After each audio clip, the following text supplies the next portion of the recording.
there has to be a regional consensus to act against Libya. I will go along with it. If you notice, Hardeep Puri was very careful in what he said in the Security Council.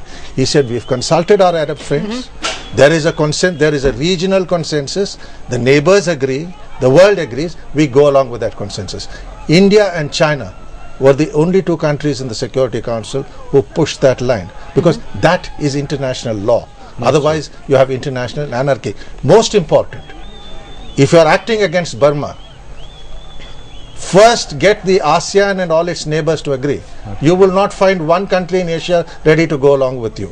So, if you are wanting to act against Libya, yes, get a UN Security Council resolution.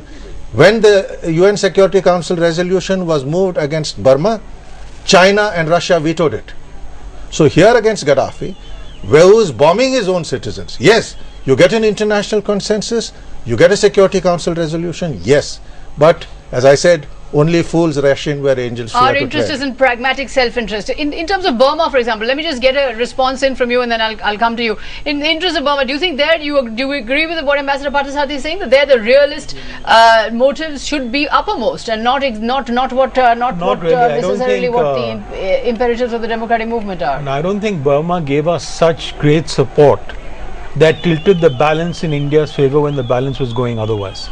So I really think that we get gas from Burma. We have a we have a border. We have Maoists on the border there. So it suits us, as Ambassador Parthasarathi is saying, to have a pragmatic relationship with Burma, even though they're the military junta. Yes, but what happens when, say, a junta comes back to power in Bangladesh, and they allow forces to work against? Doesn't matter if the junta serves our interest. No. Is that what you're arguing? Let me put it this way: under a democratic government in Bangladesh, under Khalida Zia, you had all sorts of terrorists being trained in Bangladesh.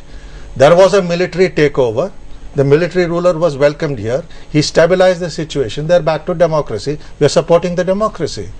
So let us be very, very clear. Each situation has to be gauged in terms of its merits and in terms of our national interest. General Moin Ahmed cracked down on anti-Indian terrorists. He cracked down on ISI activities in Bangladesh, which the previous government was doing and was unwilling to hand over power. So democracy or no democracy, it is our pragmatic self-interest that must prevail, but whether or not we are... But if there is firstly, there has to be a regional consensus. All your other neighbors have to agree.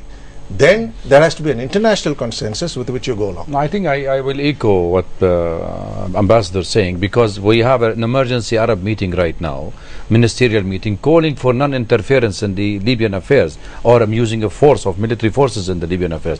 That's an issue where everybody is apprehensive of the real motive behind what's happening in Libya. It's not only everybody was waiting for 10 days to see what was the reaction. Don't forget that Gaddafi is the same person they did business with him.